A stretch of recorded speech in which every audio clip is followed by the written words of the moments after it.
Right, welcome back to the channel. I am the Average Golfer, and this is the head-to-head that you've all been asking for. Is the TaylorMade R7 Quad mini driver versus the Callaway Elyte mini driver. Now these are both 11.5 degree heads, so closer to a traditional driver loft than the other option, which is 13.5 degrees.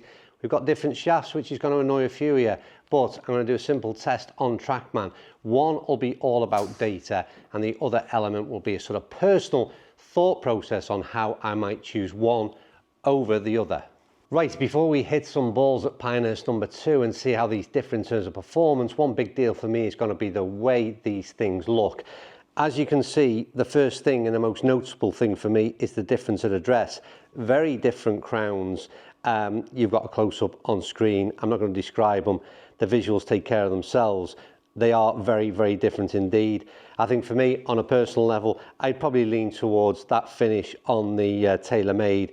A little bit less going on. I will say both look decent. Then we're talking about shelf appeal, and if I can just put them two on camera there, if we can pick those up, then again, very, very different indeed in terms of the way they look underneath. We've got that sort of nostalgic look at the R7. If you were into that kind of thing, then these things are going to appeal to you. And this very modern look from the Elite driver that we've seen right throughout the range from Callaway. So the difference being is that Callaway have done an extension of their range. So in this case, we've seen Elite, hybrids, irons, driver the lot, mini driver added to the equation, whereas this is a standalone product in the TaylorMade lineup. Aesthetically, again, not my favorite mini driver from TaylorMade, not my best looking driver in terms of the underneath shelf appeal from Callaway either, but there is some interesting changes to be made in terms of the way in which the weighting systems very much appeal to those who are keen on getting custom fit. Right, we're going to kick things off by hitting some balls with the R7 Quad Mini. That's a bit of a mouthful, and I just want to let you know what I've done in terms of the setup. There's a lot of weighting within the TaylorMade setup in terms of interchangeable weighting, that is. And we've got two 4-gram weights which I've shoved to the front, and we've got two 13-gram weights that I've pushed to the back. So this is the most forgiving version of the possible setup, but there is a lot of potential with this to mix it up and get something that suits your requirements. But that's what I've gone with. Be interesting to see, could we have picked a tougher golf course, but that seems okay. Oh, it seemed okay. Is that fading? It also seems to be fading, and we've managed to find the rough. There's a decent enough strike. There's some numbers that we're interested in. It was just a 201 carry, in fact, so not a long carry. Spun one heck of a lot, and interestingly enough, the numbers I acquired before this are with the opposite setup, so it's with the heavyweight forward, so to get the sort of low spin version. So on that shot, it clearly makes a big difference. Again, lovely solid strike. I'd be more than happy with that. My line is clearly not good because we're constantly fading out to that right-hand side, which surprises me a little bit. 207 carry, and once again, that spin is a little higher than you'd want it to be. So we may have to hit a few balls with the weighting changed the opposite way.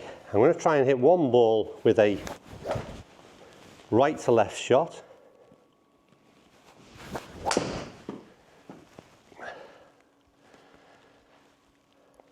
Well, we almost did it. We still haven't found a fairway, or we've just about grabbed or just missed the edge there. But again, huge difference when you try to hit a draw as opposed to a fade. We all know that. Clubhead speed remained fairly similar, but that brought the spin rate down considerably, but still launching very high. 218 carry, total 220 is by mere fact that we landed in the rough. I'm going to try one more shot before I tell you what I think of the sort of sound, the feel and the overall performance of the R7 Quad. I mean, I've really hit the ball quite solid. I think that's probably the best out of the lot. Yeah, finally got the ball moving the opposite way, trying to hit a bit of a draw shape rather than that fade. And that should be the longest ball that we managed. Yeah, 218 carry. 251 carry by mere fact that we suggested we hit the fairway. Spin rate come down massively, and a ball speed of 136 off 92 clubhead speed is really impressive stuff. I'll talk about the kind of the data that I collected later on in the video, but for now I'm going to switch up to the Callaway model with a similar sort of setup in terms of that weighting system. So the big difference now is in the back of the Callaway there are 3 weight ports, so that draw, fade, bias or the neutral position, and the weight is only 13 grams. So that's what we can sort of change, and the adjustments that we can make are fairly minimal. And like I said, I think there's more versatility or adjustability rather in the TaylorMade model. So we're kind of weight back, and this would be classed as that sort of forgiving version, just as we hit with the quad. Better. Really solid strike. And probably similar position to where we hit the last ball with the TaylorMade. Looks to be just getting past it there.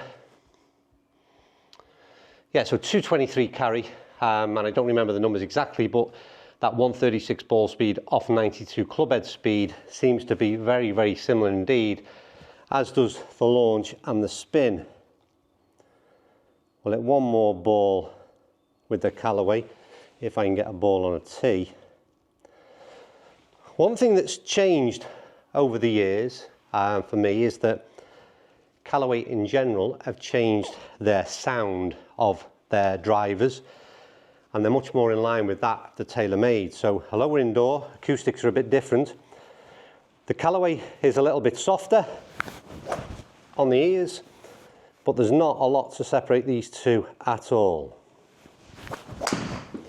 That's that weak one again. And unfortunately, my swing is just letting me down at the minute in terms of trying to hit that right to left.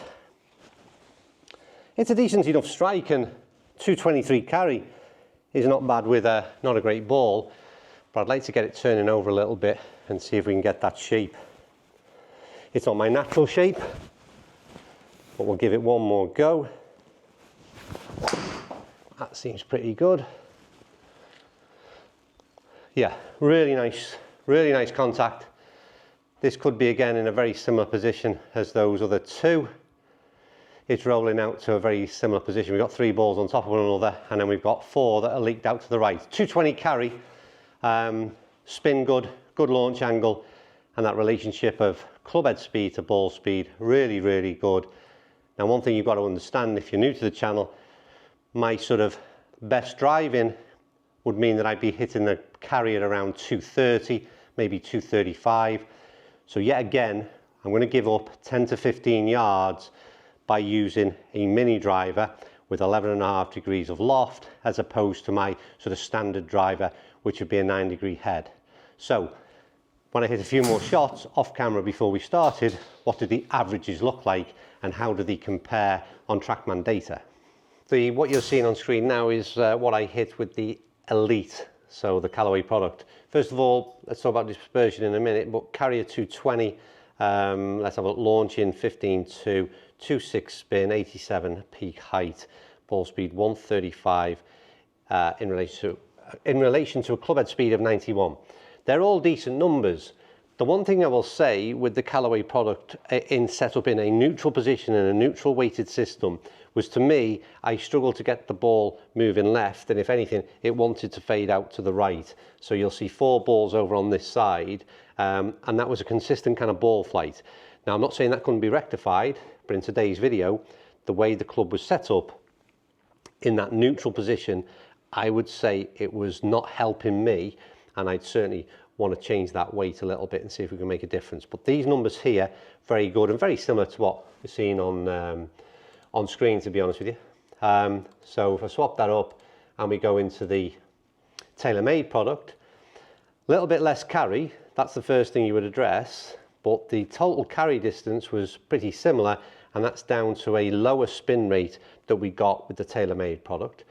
But also, to be fair to TaylorMade on this occasion, a little bit less in terms of clubhead speed. It was what I started the morning off with. We clearly got a little bit quicker as we went along in the morning.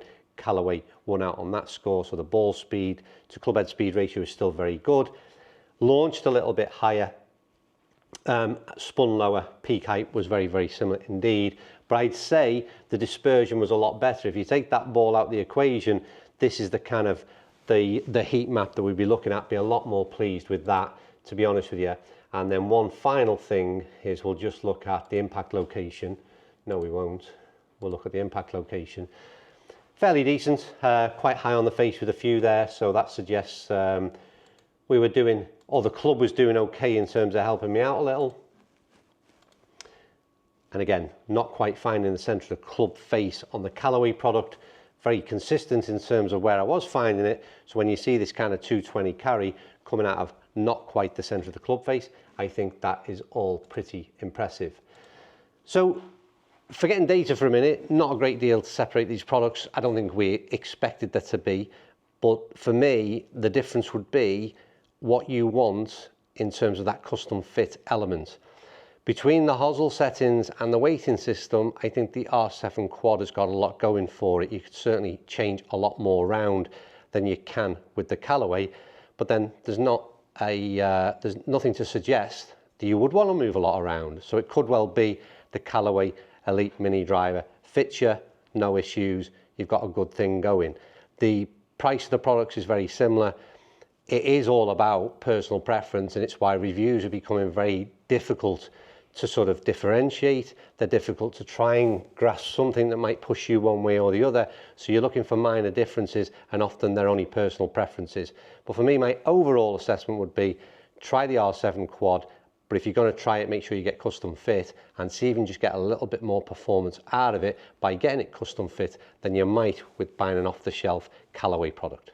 Anyway, that's my thoughts at least. Anyway, I'd gladly gain any of these. Greater control, shorter length shaft, love that extra bit of loft.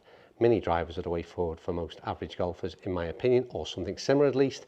Let me know your thoughts. Are you in the market for any of these too? And what were your thoughts on the performance in this video? And if you've tried either yourself, your feedback would obviously be grateful for your fellow golfers to read. Right, thanks for watching. I'll see you all soon.